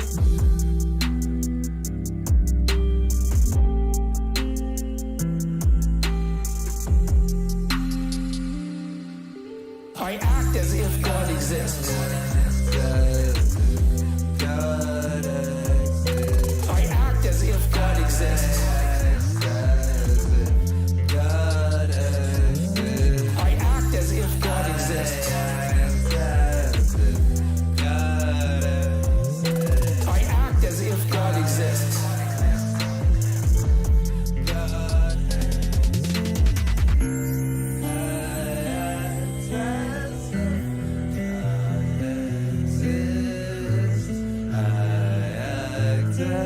if God exists.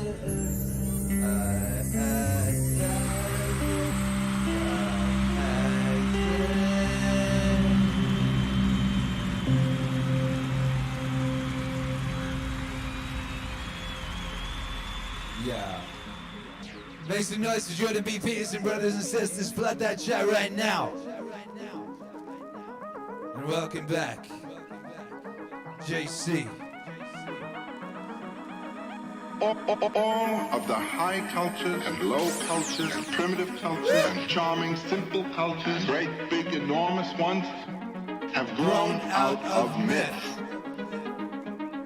They are founded on myth. And what these myths have given has been inspiration for aspiration. Aspiration. Now, where do these aspirations come from? They come from a very wonderful, childlike thing, fascination. You know, if you wanted to make money today, I'm no economist, but I'll bet the thing to do would be to invest your money in something like cameras. Things that people play with, things that they're fascinated by. These fascinations are the creations of new activities. And when we look at the old cultures, we can see all cultures have grown out of myth. I said all Cultures, they are founded on myth. And what these myths have given has been inspiration for aspiration. And some of it is very strange to see indeed. What is most fascinating to begin with is one's neighbor, particularly if the neighbor is a very strange-looking creature. Now think of man in the old days. He was a minority on the planet. And when he looked at his neighbors, they had 4 feet, they had horns, they had great woolly bodies. They were very strange playmates. Furthermore, he was eating certain of them, and they were rather dangerous. He had to arrange some kind of arrangement with his neighbor.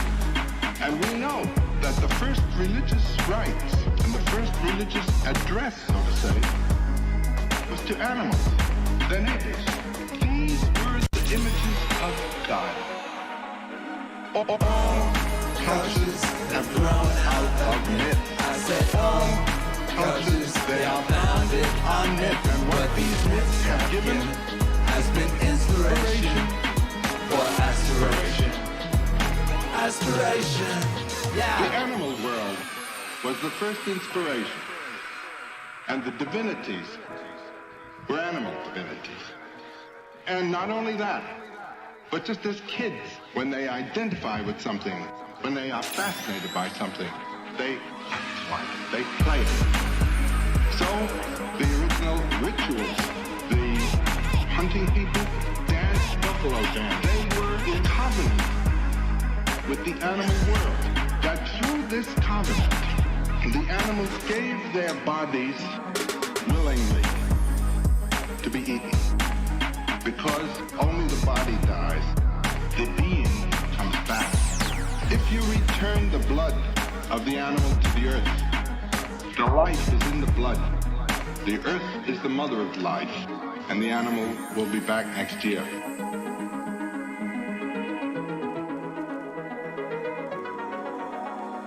All cultures have grown out of myth. I said all Cultures, they are founded on myth. And what these myths have given has been inspiration for aspiration. Aspiration, yeah. People lived then in the plant world, the world of the tropics, where nature was a plant world. They saw something else. They saw that out of rot, out of decay, there comes life. There comes life. And this notion that out of death comes life becomes a very important thing in the tropical cultures. And it led to what else is a very powerful pattern of rituals. Rituals of human sacrifice. Killing people. Letting them rot, burying them with the notion that out of this death there would come life.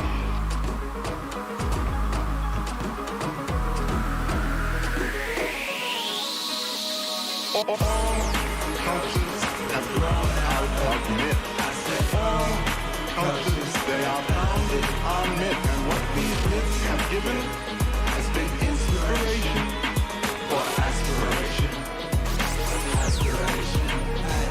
All cultures have grown out of myth. All cultures, they are founded on myth. And what these myths have given has been inspiration for aspiration. Aspiration, yeah! Make some noise, MAC, flood that chat right now. All them wave emojis right now.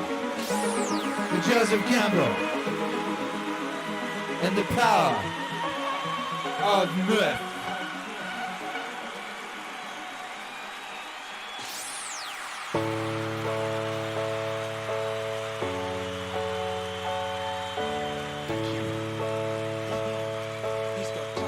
Yeah. Every social animal. And even many animals who aren't social. Even many who aren't are social. embedded in a dominance hierarchy. Embedded, yo. The dominance hierarchy has a structure, but we couldn't call it a dominance hierarchy. Dominance hierarchy A, B, C, thousands of them across thousands of years. What's central to all of them? That's the pyramid of value. What question do you need answered about the pyramid of value? What's at the top? Because that's the ideal. That's the eye at the top of the pyramid. The golden Buddha in the lotus. It's the same thing. The same thing as the crucifix. Same thing as the crucifix. And that has to do with something like the voluntary acceptance and therefore transcendence of suffering. Transcendence of suffering. Transcendence of suffering. Transcendence of suffering. Transcendence of suffering. Transcendence of suffering. The voluntary acceptance and therefore transcendence of suffering. Hey! These are not arbitrary ideas. They're deeply rooted in biology and culture. They're as deeply rooted in biology as the dominance hierarchy is rooted in biology. And we already know the answer to that. The dominance hierarchy has been around for 350 million years. It's a long time. You don't get to just brush that off and say, well, morality is some sort of second-order cognitive problem. It's like, no, it's not. You have a counter at the bottom of your brain that keeps track of where you are in terms of your status, and it bloody well regulates the sensitivity of your emotions. So if you're at the bottom of the hierarchy, barely clinging on to the world, everything overwhelms you, and that's because you're damn near dead. And so everything should overwhelm you. You've got no extra resources. You're sunk. And if you're nearer the top, then your serotonin levels go up. You're less sensitive to negative emotion. You're less impulsive. You live longer. Everything works in your favor. Your immune system functions better, and you're oriented at least to some degree towards the medium and long-term future. And you can afford that because all hell isn't breaking loose around you all the time. And so then the question is there a way of being that increases the probability that you're going to move up dominance hierarchies? Well, that doesn't seem to be a particularly provocative proposition. The same thing as the crucifix. Same thing. Same thing. And that has to do with something like the voluntary acceptance and therefore transcendence of suffering. Transcendence of suffering. Transcendence of suffering. Transcendence of suffering. Transcendence of suffering. Transcendence of suffering. The voluntary acceptance and therefore transcendence of suffering. Okay, so back to Jung. See, Jung believed that once we had stopped populating the cosmos with gods, that they went inside. Think about it this way. Archaic person looks at the sky, uses his imagination to populate the sky. What's the sky? Well, it's the constellations. It's the domain of the gods. Well, why? Because the gods are what are out there beyond your understanding. Well, that's what you see when you look up at the sky. So you populate the night sky with that you broadcast out of your imagination and see spread over the world. It's like the contents of your unconscious are manifesting themselves when you encounter the unknown. It's exactly what it is. How else could it be? You're projecting your fantasy onto what you don't understand. That's how you start to cope with what you don't understand. You populate the unknown with deities. Where did they come from? They came from your imagination. Well, what happens when you take them out of the world? Do they disappear? No, they just go back into your imagination. That's the same motif as rescuing your dead father from the belly of the whale. Belly of the whale. Belly of the whale. Rescuing your dead father from the belly of the whale. Belly of the whale. Belly of the whale. Rescuing your dead father from the belly of the whale. Belly of the whale. Belly of the whale. Rescuing your dead father from the belly of the whale. Belly of the whale. Belly of the whale. It's the same idea. The same idea. The corpses of the gods inhabit your imagination. So where do you go if you need to revivify them? You go into your imagination.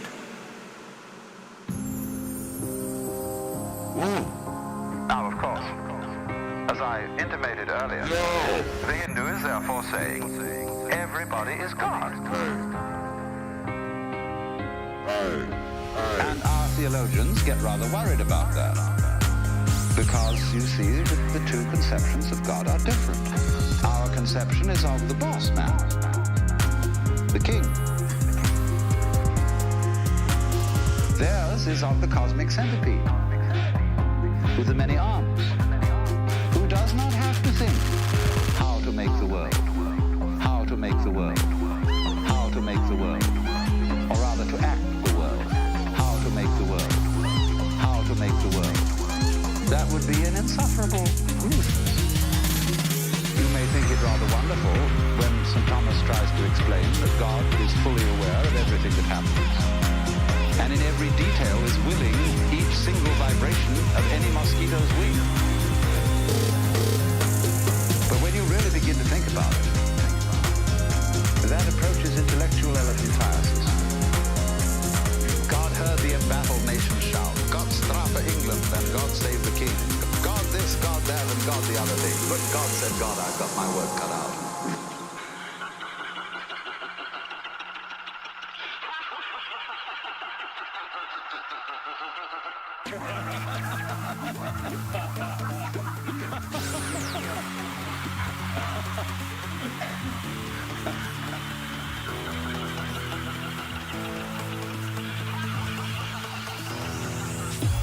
When somebody in India suddenly announces that he's God,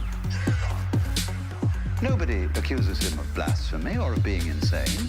They say simply, congratulations, at last you found out. Akira.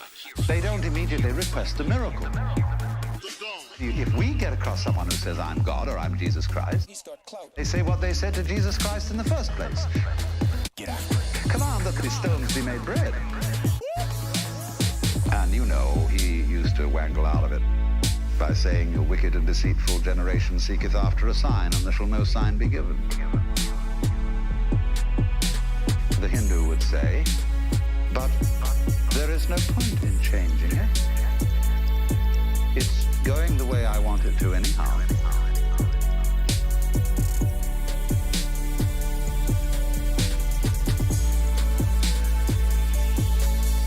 Only really and truly, there is not this idea of God the technician, but rather the power of omnipotence. The power of omnipotence. The power of omnipotence is not to be able to do anything, but to be doing all things. Whatever it is that's going on.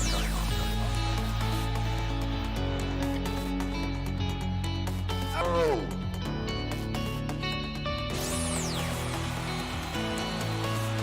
You did. The power of omnipotence. The power of omnipotence is not to be able to do anything. Be able to do anything. Is not to be able to do anything, but to be doing all things. The power of omnipotence. The power of omnipotence. is not to be able to do anything. Be able to do anything is not to be able to do anything, but to be doing all things. The power of omnipotence. The power of omnipotence is not to be able to do anything. To be able to do anything is not to be able to do anything, but to be doing all things. MAZ, make some noise! Do you get it? Did it click?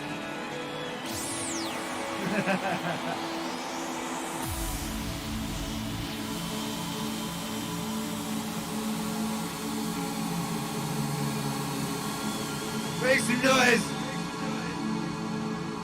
This is the last record.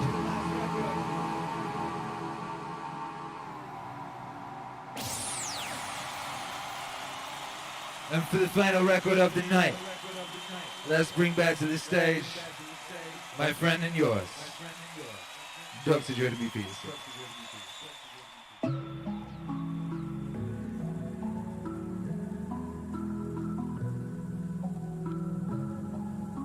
Meaningwave Live on the idea of God.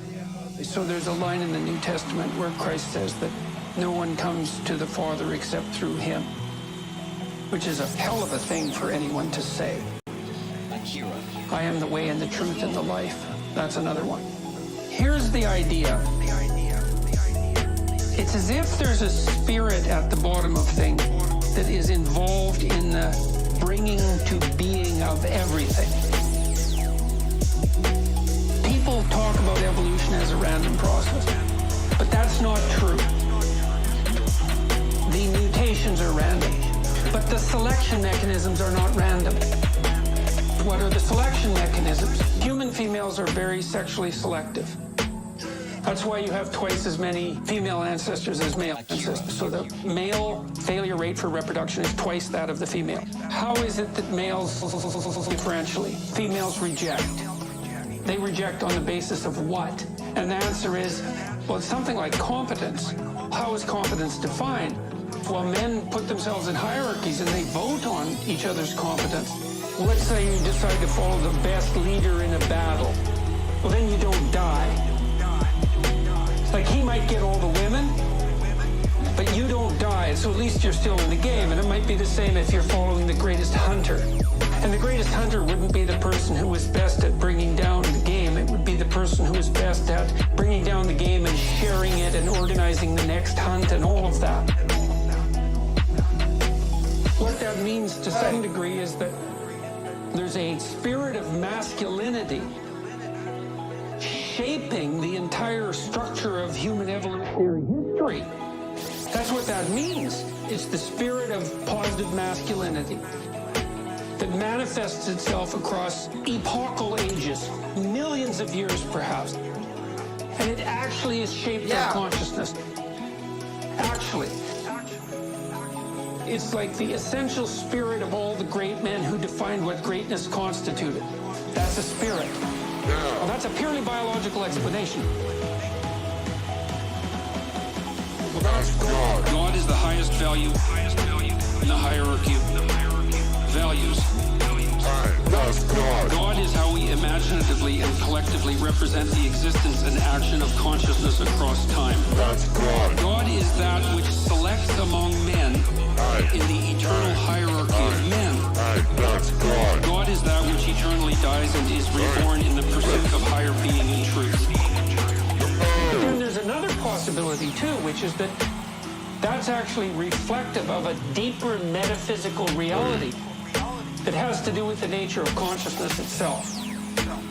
I think that's true. I believe the biological case, and I believe the biologically reductive case, but I don't think that exhausts it. There's a metaphysical layer underneath that the biology is a genuine reflection of. And that's the macrocosm above and the microcosm below. We are really reflective, including in our consciousness, of something about the structure of reality itself.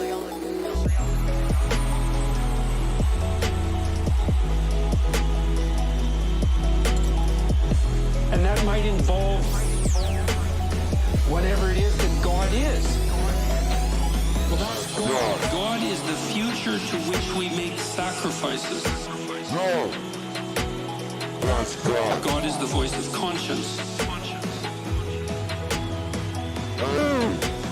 That's God. God is the source of judgment and mercy and guilt. No. That's God. God is what calls and what responds in the eternal call to adventure. That's God. And I say,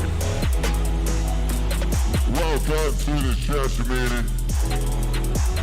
Deep in the heart of Meaningwave, autonomous dog. Make some noise for yourself.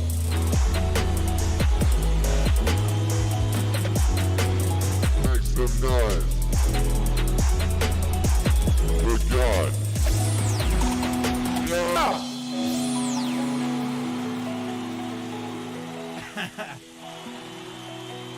That's God. And that was Meaningwave Live.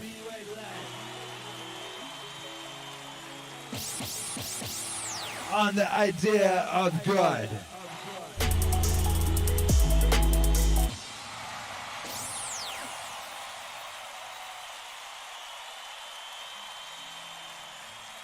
Yo, God bless.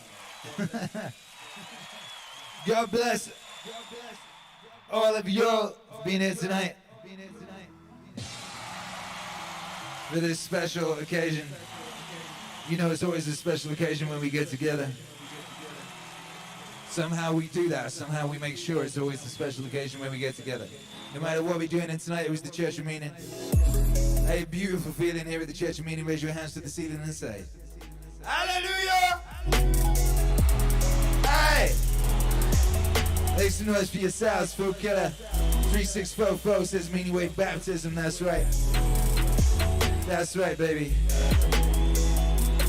I want to thank everyone who's been locked in tonight. And thank everyone who supported tonight. Welcome to the channel BBZZ.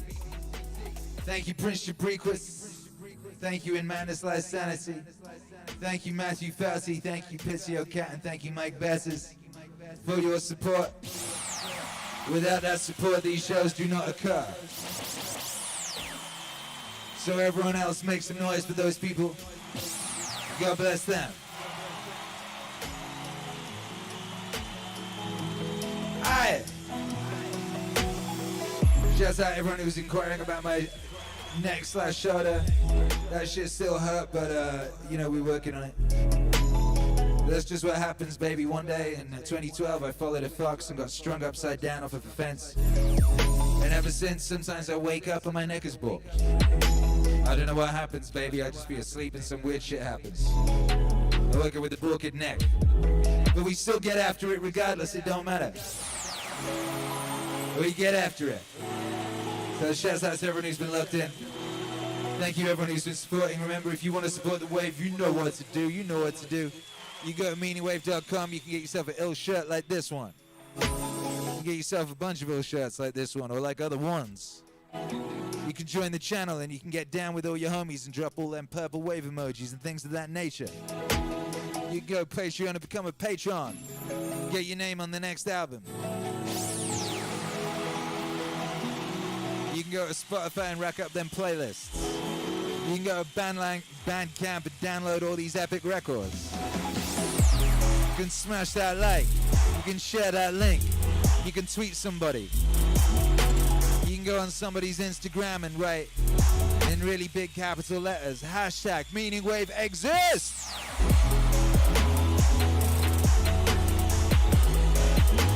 You can go to one of them fake NBA games where they got the cardboard cutouts. You could disguise yourself as a cardboard cutout.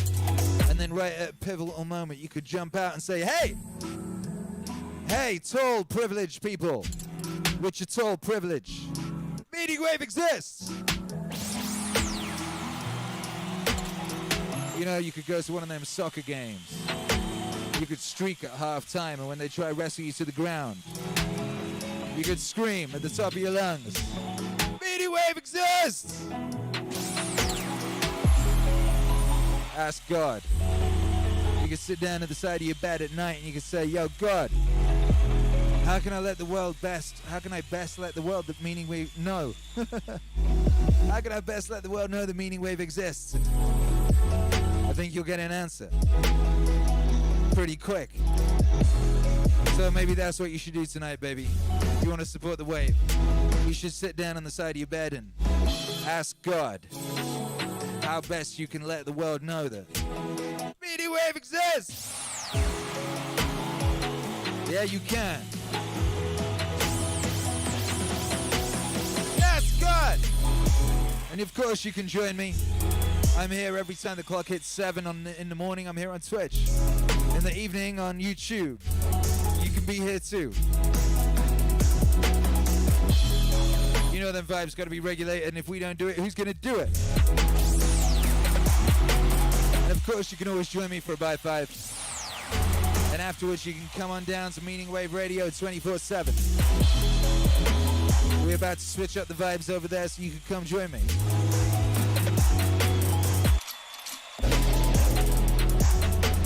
Okay.